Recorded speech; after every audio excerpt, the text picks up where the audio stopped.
Yes, people, welcome back to the Magpie Channel TV. This is your match preview live for the big one, the Champions League game Wednesday night. Finally, we are back at St James's Park. You can see in the title of who I'm going to be joined by this evening. We're going to do a show for about 20 minutes, 30 minutes or something.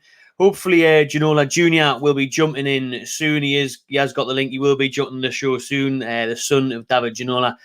David is a little bit busy, so he couldn't make it. He was close to, but Andrea, his son, is going to pop in. He's just as good. We'll let him in. We'll let him give him a big Geordie welcome and get your questions in the comments as well. And I want to see how you are feeling in the chat ahead of that massive game Wednesday night at St James's Park. But I am joined by Stu Prisian Lunda, the YouTuber, and he's also a good friend of mine from DR Sports. So let's welcome Stu to the show. Yes. Finally, mate. Finally. Good to see you, mate. How are we doing? Yeah, I'm buzzing, mate. I'm buzzing. At the same time, we're playing a massive away day with the boys. First time in Newcastle. I heard that, people in Newcastle are very welcoming. I hope so. Yeah. But yeah, that will be a good away day. Never been to St James's Park. I heard a lot of good things about your stadium and your atmosphere, especially you guys being back in the Champions League. I think it's a special occasion, and I think it will be a great atmosphere on Wednesday. Oh, mate, it's going to be sensational. How the atmosphere? I'm actually scared of how good it's going to be. It's going to be off the scale. I was reading what Sean Longstaff was saying today about the atmosphere, and he was saying, it's going to be. He's expecting it to be the best atmosphere ever. Like he says that PSG are going to be blown away. He says they're not going to be ready for it. They're going to be expecting that. Longstaff saying, "What do you make of that?" Don't speak too fast, lads, because we're coming for something as well, and we're well known for our away fans putting a great atmosphere. So be ready as well. A lot of things are coming up. Well, we'll be noisy. I'm sure you will. You were saying before, there's what 3,500 of you coming over. Wow, that's a lot. That's a lot, man. Yeah, that's a lot. That's a lot. And again, depending on, I heard that where you put guys, the away fans is really on top of the stadium. The view is not that good. So you got a good view of the city, mate. If you like bridges, you've got a good view because you're that high up. You can see everything else but the football pitch. Do you know what I mean? So you're all right there, like. Well, again, we're here for the atmosphere to support the players, support the badge, support Paris. We kind of used to those kind of away days where we're struggling to watch the game properly, unfortunately. But it's part of the game. But whatever the result, I think it will still be a great away day. But I'm kind of scared of you guys, especially after what you've done in the Carabao Cup against Man City. I tagged you on Insta. I was spying on you guys. I think you had a great game. I think you guys are looking scary. And I keep saying to everyone, because we're in the group of death. Objectively, we're in the group of death with Dortmund and AC Milan. And my prediction was for you guys to get through the group stage, to be fair, because you have nothing to lose.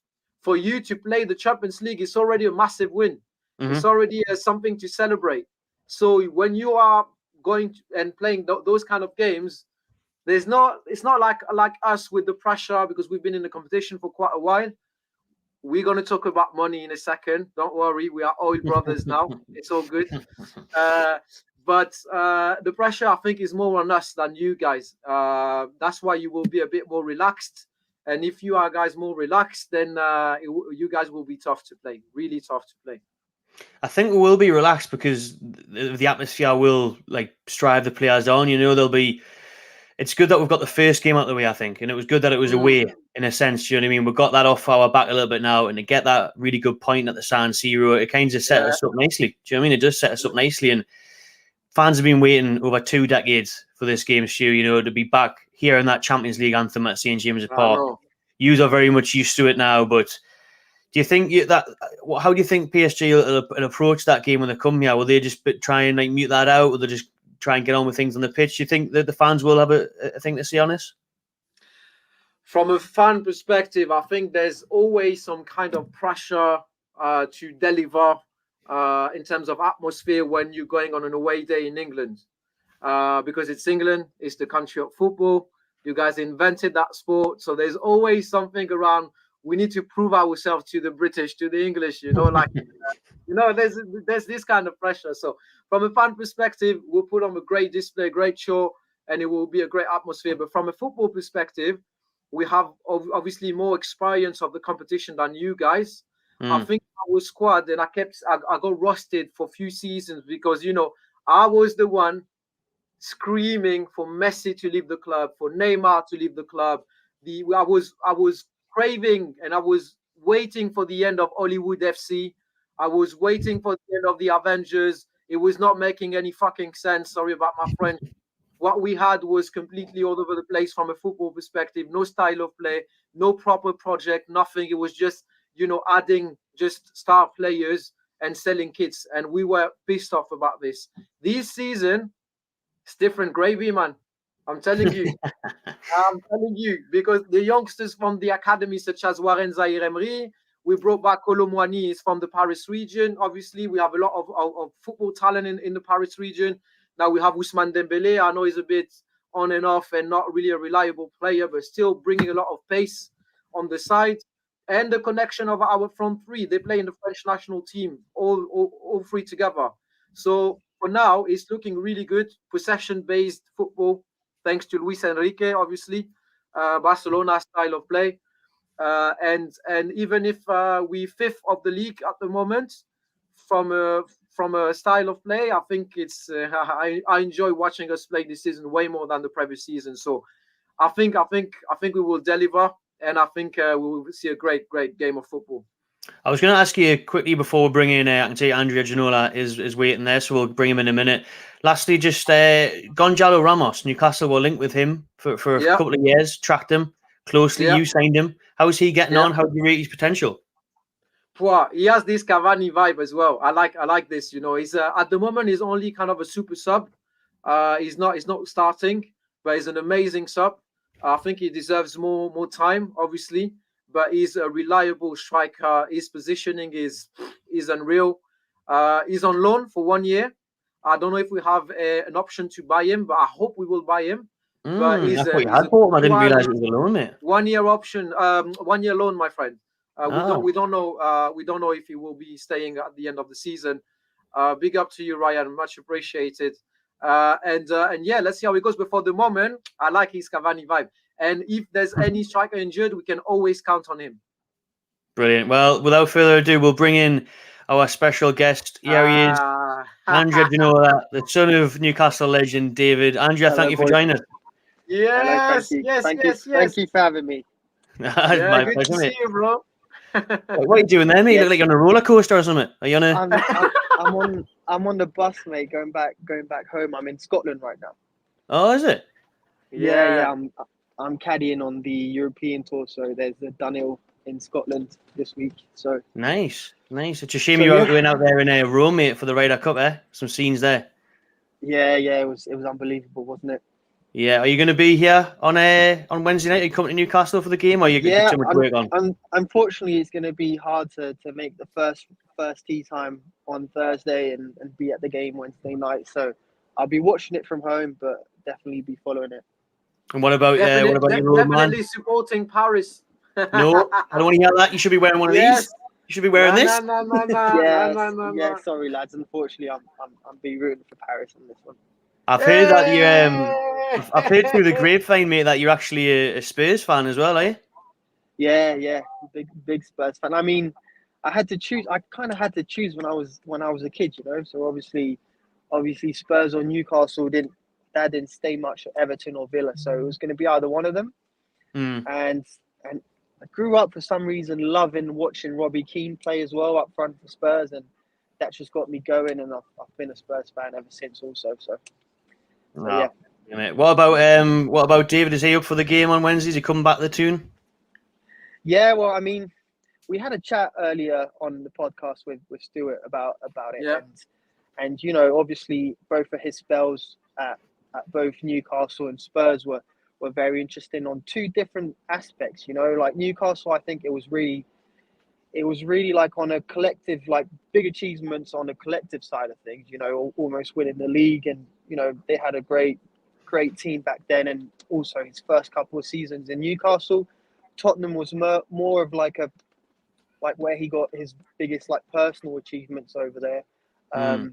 So it's two different stories, but I mean, I haven't spoken to him yet. We usually talk the day before the game, but I mean, it's a tough one. I'm looking forward to him letting me know who he's gonna be rooting for. But you know, well, he's a legend of both clubs. I mean, Matty, you can correct me if I'm wrong, but I think he's a Newcastle legend. He's definitely a PSG legend as well. So I think that will be a tough one for him, 100%. Yeah, I think he won't be able to pick a side. I think. Yeah, he's just gonna go up and say, I'm looking to see a good football game. That's probably going to be his answer. Well, let's hope it is. Then, Stu, you reckon it'll be an entertaining game on Wednesday night? Yeah, are you going to go for it? You reckon PSG will come here for the win? Well, I mean, that's what we need to do, mate. What we done against Dortmund is obviously a good first statement, I'd say. We are the favourites to finish top of the group, obviously, and obviously considering the investment in Newcastle, the investment in PSG. Now the fans are waiting for the squad to deliver, and I think it will be a tough one for you. We are not underestimating you guys. That's my point, because it's not because you're back in the Champions League and you're lacking some kind of experience in the competition that we are approaching that game saying, okay, it's only Newcastle, they are the newbies, we're gonna smash them, this and that. No. They're gonna play relax. It's a massive occasion for you as well. The investment that you recently had is obviously helping you a lot. That's just a fact, like us as well. And at Champions League level, I think, what you've done against Man City and the game against Milan says a lot about the state of mind of Newcastle United. So you're here for the win. You're playing at home as well. So we're going for it. So there was rumours last week, things, because when Mbappe went off against Marseille, that injury, obviously he played at the weekend, though we've seen PSG in the last hour or so have tweeted their squad for the game. He is travelling. We can't wait. I mean, there was lots of fans that were hoping, he wasn't going to play, so we obviously had the better chance of getting the win. But for me, I want to see Mbappe at St James Park. I might regret saying that come full-time whistle. That's my point. Mate, we waited 20 years for this. 20 years for Champions League football. I want to see the biggest and best players. It's going to be unbelievable having him in Newcastle, man.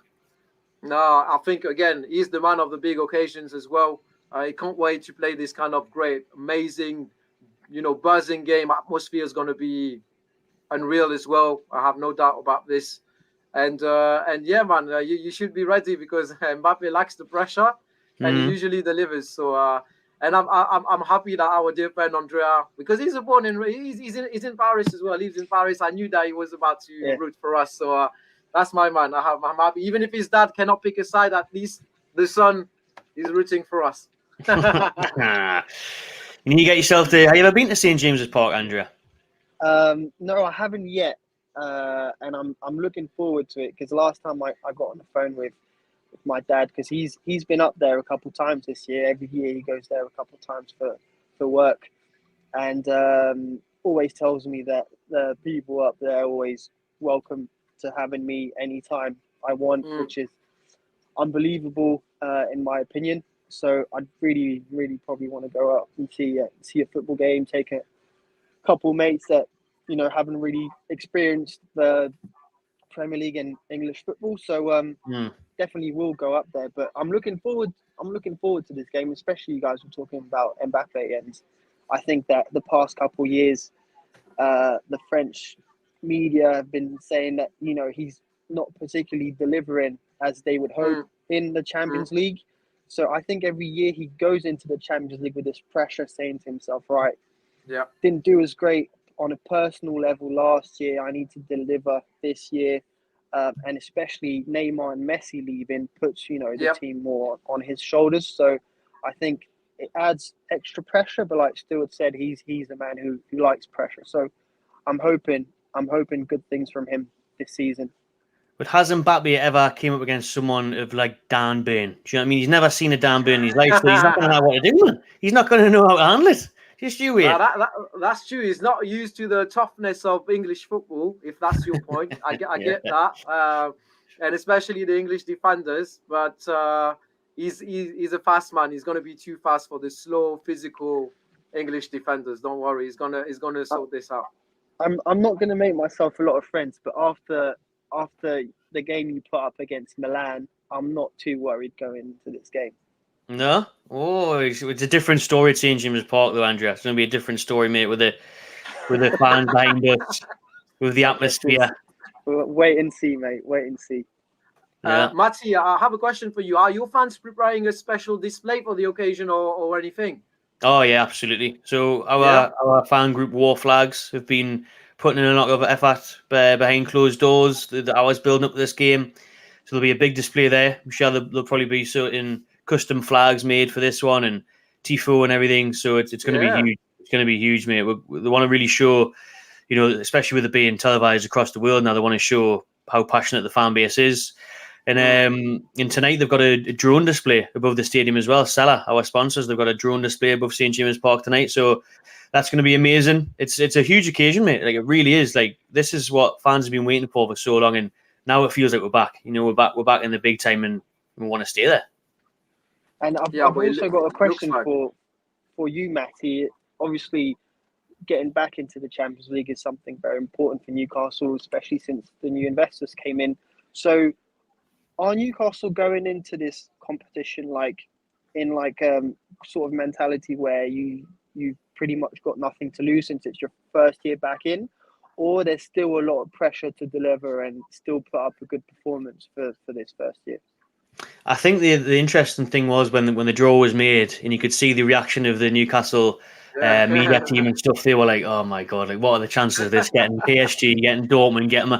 I think as fans we were like, "Yes, them away days are going to be amazing." I think secretly the owners would have been hoping for you easier draws, at least. You know what I mean? Maybe other places across Europe where they could fancy getting through the knockout rounds, but we're still quietly confident of getting through this group. We really are. Obviously, if we can just avoid, I don't think we're going to win the group, but I think we'll get out of the group. I think we will get out of the group, and there's a big chance for that. And what I liked about Newcastle was that we didn't just throw the towel in the other night in the Carabao Cup. It would have been easy to just be like, done with that. Don't need that. We've got Champions League. We end up beating Man City and going through. We're taking every competition seriously because these owners are serious. They want to be the best. They want to start winning trophies. Came close last season with the final. So we're not going to be here to just be pushed over. Like, they are going to take it seriously because it's going to be even harder this year to get fourth spot again, isn't it? So we need to make the most of it, at least, I think. Yeah, 100%. I mean, again, pressure from the investor perspective, from a fan perspective, I think it's just like some kind of bonus games, kind of. I mean, if you don't get out of that group stage, I think you're not going to be too mad at the squad or the team. Is going to be like, let's give you another goal next season. Let's deliver in the Premier League, get qualified as well, and let's do it again next season. So it's just the beginning for you, isn't it? Exactly. Yeah, this is just the start, and like you said, Andrea, there isn't pressure because nobody expected us to be there. Do you know what I mean? It is kind of a free hit in that sense, where we can just enjoy it. As well. Yeah, exactly. Yeah. It was just crazy how quick it was. It's 2 years this month since the takeover happened. 2 years ago, we were on the cusp of the Championship relegation, and to now be in the Champions League, playing the likes of PSG and Mbappe is just absolutely mental, really. But Stu, PSG so far this season, and you said at the start, they've mixed things up. They've got out all the A stars, if you like. The Globetrotters are gone. They're going in for the youth now. Someone said in the comments before, and I think I've seen this before. It was 0-0 on the weekend, was it, against one of the lower teams? Against Clermont-Ferrand, against Clermont, we struggle. It was a box-to-box game. Obviously, the kind of small clubs like this, when they play against us, they always step up. They elevate their game. It's like playing a final of a competition for them. Obviously, so we were expecting this, but on the other end, I think it's a bit of a crash test season with this kind of new style of play and new players that are in the process of beginning massive players. But do you know what? I don't care. And I say it right now, if we don't win the league this season, I don't care, because the football we're playing right now is way more enjoyable to watch than everything we've done. Like the attitude of the players on the pitch, it's a fighter attitude. When they lose the ball, they come back again, they retrieve the ball. Everything they show to us fans on the pitch is that they are way more committed than the lazy Messi and the lazy Neymar that we had back in the days. You know what I mean? So again, maybe the results won't be here this season, but at least it's really encouraging and it's enjoyable to watch. Got a question here from Nick, and people will have another 5 to 10 minutes or so on this stream, and then we'll end it there. So get your questions in for Andrea and Stu. Well, we've got them. Nick's asked, "Who's your right back, Stu?" And while we're at that, just run me through what you think the starting 11 will be. And also, he's obviously bigging up Gordon. What have you made of Newcastle so far? Well, I'm answering who's our right back. I think we're going to play Hakimi as a right back. I think so. Yeah. Not bad. Not a bad right back. Not a bad choice, that one. I think Hakimi will start. I think he's on fire since the beginning of the season. Now, Neymar and Messi are not taking the free kicks as well. He scored an amazing screamer against Marseille. I think he's having this connection back, with Mbappe. They are good friends. The vibe is back. The good vibe is back. So Hakimi will be definitely starting, and I think he will deliver on Wednesday. Yeah, 100%. Who else then is going to be crucial for you? Because it's easy, to point out your Mbappe's and stuff. Who else? You can quickly run me through who you think will be the starting 11 and who can really cause us problems. Well, I think obviously in the midfield, Donnarumma will in the midfield in the keeper. Sorry, Donnarumma has been so useful since the beginning of the season. We could have conceded way more goals than this. In the midfield, the new Uruguayan player that we have, Ugarte, is doing really, really well since the beginning of the season. I think he will start. The midfield will be crucial, along with Zaire Emery, our gold star boy, the equivalent of Saka, I'd say probably at Arsenal. But the front three will be Ousmane Dembele, Kolo Muani, and Kylian Mbappe. I think that will be the front three. Yeah. Oh, I'm starting to doubt the confidence when you start listening to players, to be honest with you. When you start listening to players, it sinks in a little bit more for me, to be honest. You talked about your players, though, right, Stu? Actually, we'll ask Andrea this one. What have you made of Newcastle, of what you've been able to see of them so far, and who could cause us problems? I did watch a couple games at the beginning of the season. I remember watching Newcastle play Liverpool. And that was a very interesting game. And I think what I'm looking forward to the most is trying to see if Newcastle, for example, go 1-0 down pretty quickly into the game and try and see kind of what sort of adjustments will be made to the squad, if there will be any substitutes. So I'm really going to be interested in looking at how the manager comes in and sort of deals with that game, because it eventually is a massive possibility that you concede a goal quickly. I mean, because I don't know if Newcastle are really going to go into this game and say, all right, listen, we're going to try hold it back at most, and then if we get a good counter or two, try to put in a goal or two. That would be kind of how we set up for this game. So I don't really know how you guys plan on coming in, but PSG, like Stuart said, are going to try and top the group. So these are games they're going to be looking to win. So, like I said, I took that Liverpool game into example because obviously Van Dijk getting a red card early into the game. I didn't understand most of the adjustments and the substitutes that were made. And then going into the City game just after Liverpool as well, pretty frustrating. So I'm going to put my focus more onto the managerial kind of decisions that are going to be made more than on the players. But if there's one that I'm going to be interested in, and I don't know who you plan on starting up front, because they've both had some game time this season, haven't they? Both Isaac and Wilson, right? Yeah. So I'm guessing Isaac will start this game. Yeah, right? I think so as well. Yeah, it will be Isaac. Wilson's got a bit of a niggle as well, so I think it will be Isaac. Yeah, so I'm definitely looking to see what kind of performance he puts up. I think, unfortunately, in the midfield, PSG this season are pretty strong, and it's going to be a battle they might end up winning, and it will be a very important one.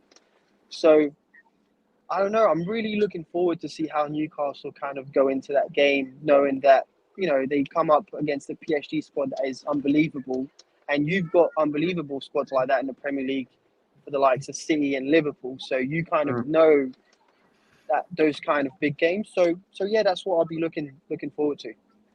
Good stuff. Stu, got a question here from Ryan. It's a decent one as well. One player you would take from Newcastle's squad? He's going to say none. That's a good one. Probably sound weird to you. I know he's not your star player, but I have a soft spot for, I think he's Brazilian. His name is Joe Linton. Joe Linton, yeah. Joe Linton. I don't know why, but he's not scared of trying from outside the box. He's physical. His pace is amazing. He's fast as well. I like it. I like his style as well. He's sometimes clumsy, but at least he's trying a lot of stuff. Mm-hmm. Sometimes taking too many risks, but at least I don't know. Like, I like this kind of player. Like, if it's blocked, like he sees an opening, is like smashing the goal, and that's what I like about him. So he's a powerhouse. I'll probably go for John Linton, and I'm scared of him. I don't know if he's going to start on Wednesday, but I'm going to keep an eye on John Linton. Shame for you, mate, coming all the way from Paris to see Joe Linton. He's actually injured, so he won't be playing, mate. Oh, it's a shame because we're really going to miss him. We really are going to miss him. He's a huge player for us. Right then, people, we'll round it up there. So any last couple of questions, get them in the last couple of minutes of this show. Lads, before you go, score predictions. Andrea, I'll let you start. Listen, I still believe it's going to be a tight game, but I don't think Newcastle will actually score a goal on Wednesday. So I'm going to go 2-0 for PSG. 2-0 PSG. I wish we could have asked your dad what he thought the score was going to be as well. We'll have to try and find out what he's saying. I'm sure he would have backed with being on this channel. Your score prediction? I actually think we're going to concede, and I actually think we're going to concede first, to be fair. Mm-hmm. Our defense is pretty weak since the beginning of the season, especially with the addition of Skriniar, who is really clumsy. He's coming back from injury. I think it's our weakness in defense, and I think, unfortunately, he's going to start on Wednesday. So we might concede first, and I think it will be a 2-1 or 3-1 PSG. 2-1 or 3-1 PSG. You're going to score one, you're going to get hope, then you're going to expose yourself, and then pace of our front three, and then boom, boom, boom, three. That's it. It's really going to be hard because with our injuries at the minute, like with no Joe Linton, there might not be a Sven Botman. It's going to be a big miss. That's but Aaron's asking, any chance we can keep him back there? Stu in Newcastle? Do you think you'll fancy it? Do you think you like a bit of brown ale? Loves brown ale. You got the money to pay his salary, though. Not what we have. Which FFP means we can't. Do you know what I mean? FFP is blocking us. Exactly. We're suffering from the same thing, unfortunately.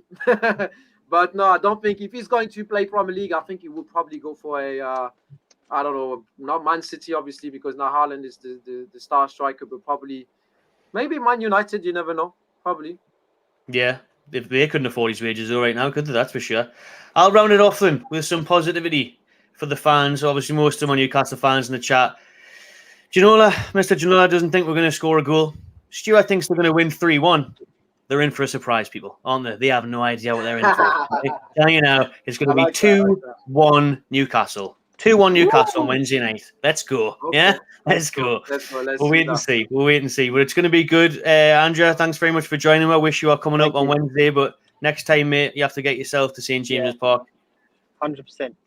100%, mate. Right. Thanks for that. And Stuart, looking forward to seeing you on Wednesday, mate. I will see you in Newcastle. Yeah, 100%. You will see me. You will hear us as well a lot in the stadium. It's going to be a fiasco. We're here for big event. Don't worry.